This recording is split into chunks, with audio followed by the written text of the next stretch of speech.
Bismillahirrahmanirrahim. Bismillahirrahmanirrahim. Menjawab pertanyaan bagaimana membedakan antara khayalan dengan cita-cita dan harapan, serta bagaimana kita bisa memosisikan diri kita untuk menyikapi dua persoalan tadi. Baik, pertama kita sudah jawab tadi bahwa khayalan itu datangnya dari setan. Ya, bisa diketahui di Quran surah keempat An-Nisa di ayat 116 sampai 119 yang secara spesifik di ayat 119-nya. Jadi ketika Allah menguraikan tentang kemusyrikan, bahaya setan, di ayat 119-nya disebutkan bagaimana setan memberikan angan-angan. Ya, perhatikan kalimatnya. Wala udillannahum. Ya, dan aku akan sesatkan anak keturunan Adam itu. Wala umanniyannahum, dan aku akan berikan angan-angan, dibuat berhayal. Ya, tamanni itu menghayalkan sesuatu pada yang belum diraih. Ya, awas hati-hati ya, menghayalkan sesuatu pada yang belum diraih.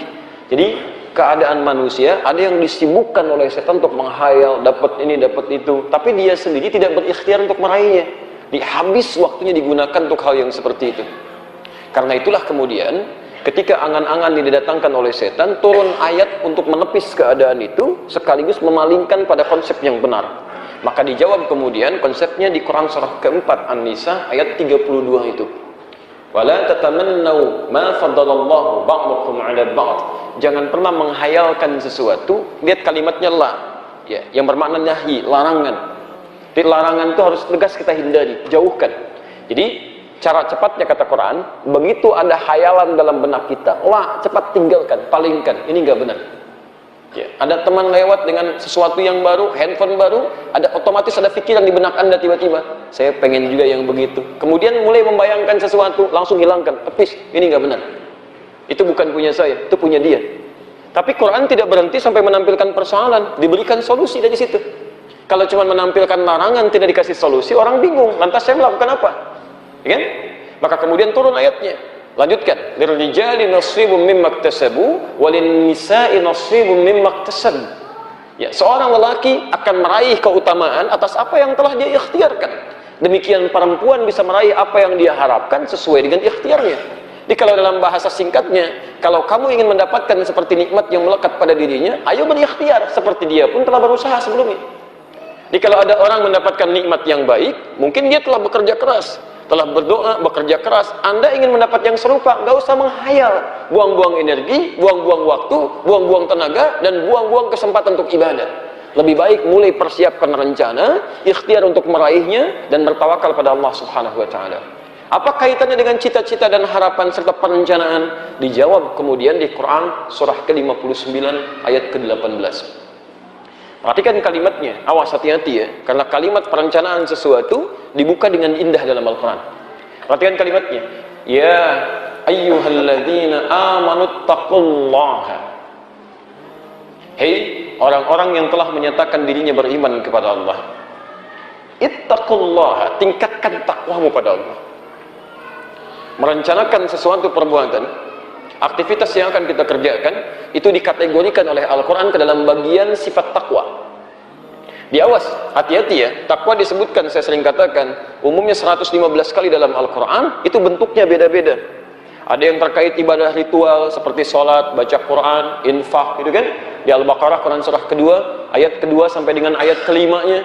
Ada yang terkait hubungan dengan makhluk, berkasih sayang, saling membantu, memaafkan orang, bersabar saat dizalimi orang, itu bagian dari takwa. Quran surah ketiga ayat 133 sampai 134, posisi paling kanan sebelah atas. Dan bagian dari takwa adalah menyiapkan rencana-rencana aktivitas yang akan kita kerjakan. Jadi orang yang selalu punya rencana dalam hidupnya, itu bagian dari sifat takwanya. Secara tidak langsung, orang yang tidak pernah punya rencana dalam kehidupannya, nggak punya planning nih, nggak jelas. Ya, besok mau ngapain? Ya, jam 7 ada di mana, jam 9 kerjakan apa, dia masih bingung untuk memahami itu menunjukkan kadar takwanya masih rendah.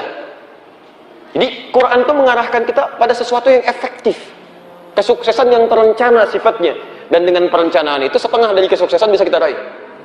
Ya, Teman-teman, bahkan saat Anda keluar dari masjid ini pun ditanya belum tahu apa yang Anda kerjakan, berarti ada sesuatu yang belum terencana dalam kehidupan kita.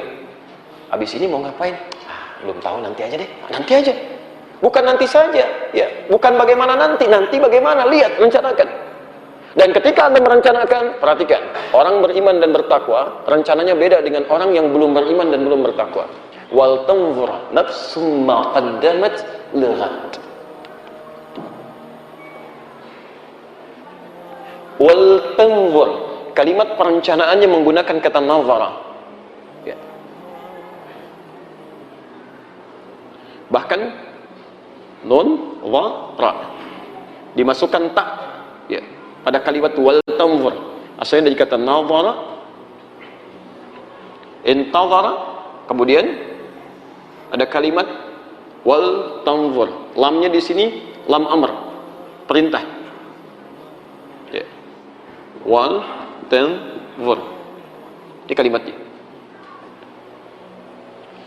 Nazara dalam bahasa Arab yang standar sering diartikan dengan melihat. Padahal dalam bahasa Arab melihat bisa banyak. Ro'a itu melihat, basara itu melihat. Ada perbedaan, ya. Nazara itu melihat. Kalau ro'a itu melihat dengan mata fisik, ya, melihat dengan mata fisik, kelihatan. Penglihatannya disebut dengan ru'yah.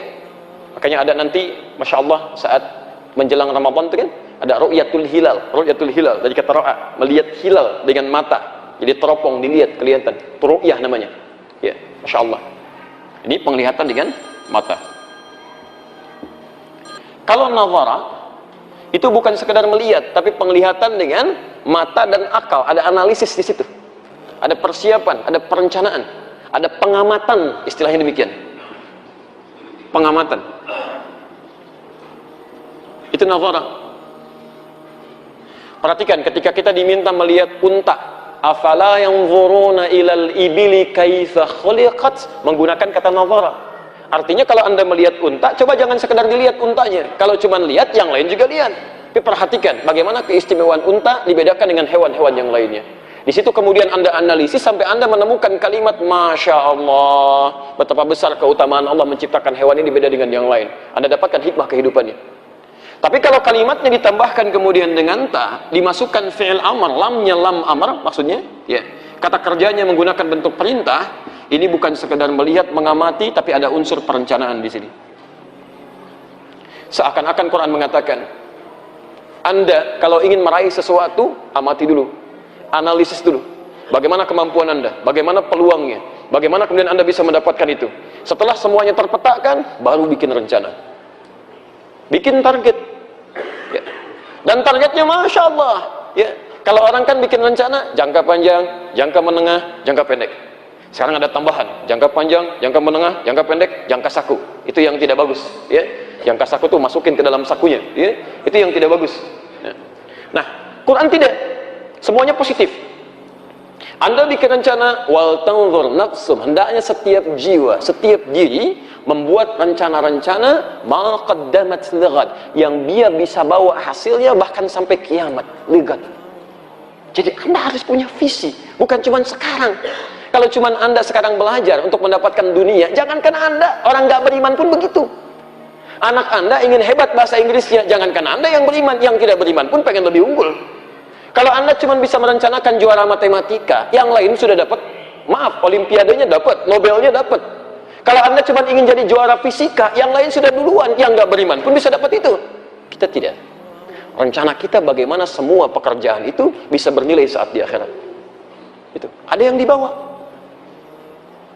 Perhatikan, dan itu bagian dari takwa. Jadi kalau ada orang menyusun rencana cuma dalam urusan dunia saja, berarti perencanaannya terbatas sama dengan orang-orang yang tidak beriman. Orang takwa itu beda, ya. Anda kerja sekarang, non muslim pun kerja. Anda masuk jam 7, mereka jam 7. Anda berangkat gelap, mereka berangkat gelap juga. Tapi pekerjaan Anda mesti beda dengan mereka. Bagaimana caranya setiap langkah saya jadi ibadah? Bismillah, saya mencari nafkah karena Allah, bukan cuma mendapatkan bagian dari materi dunia. Maka Anda hadirkan Quran surah keempat ayat 34 itu. Anda tuliskan di buku catatan Anda. Setiap Anda berangkat, Anda baca bismillah, tugas saya mencari nafkah. Anda berdoa kepada Allah, ya Allah berikan kemudahan, ya Allah berikan kelancaran. Anda keluarkan ayat-ayatnya, Al-Baqarah 168, Al-Baqarah 172, Quran surah 7 ayat 96. Begitu melangkah, setiap langkah Anda dihitung bagian dari ibadah. Jadi rencana Anda itu bukan cuma mendatangkan materi dunia, tapi Anda bernilai di hadapan Allah di akhirat nanti. Maaf ya, yang kecil-kecil aja. Dari anak-anak belajar, ibu mengantar anak ke sekolah, apakah cuma tugas mengantar atau Anda niatkan sebagai ibadah? Termasuk Anda menerima tamu misalnya, karena Allah atau karena tamu akan datang? Coba deh, kalau di rumah ada kue, ada macam-macam ya, tamu misalnya mau datang, Bapak Ibu siapkan kue. Anda siapkan kue itu karena tamunya mau datang atau karena Allah? Ayo. Kelihatan sederhana. Padahal, maaf ya, menghormati tamu itu, memberikan suguhan kebaikan, itu dibuka dengan kalimat iman. Man kana yu'minu billahi wal yawmil akhir falyukrim dhaifah. Siapa yang merasa beriman pada Allah dan hari akhir. Kenapa disebutkan hari akhir? Karena kita merencanakan bukan untuk hari ini saja. Ada kebaikan yang kita tenun sekarang yang hasilnya kita lihat di hari akhir nanti. Falyukrim dhaifah, maka muliakan tamunya. Itu poinnya. Coba dari sekian yang telah kita raih sampai dengan hari ini, semua usia yang kita dapatkan sampai sekarang, berapa persen dari usia kita yang sudah menjadi ibadah? Yang perencanaannya sampai akhirat. Ini jangan bangga kalau sudah punya rencana cuma dalam urusan dunia saja. Akhiratnya mau dibawa kemana? Itu poinnya. Jelas di sini?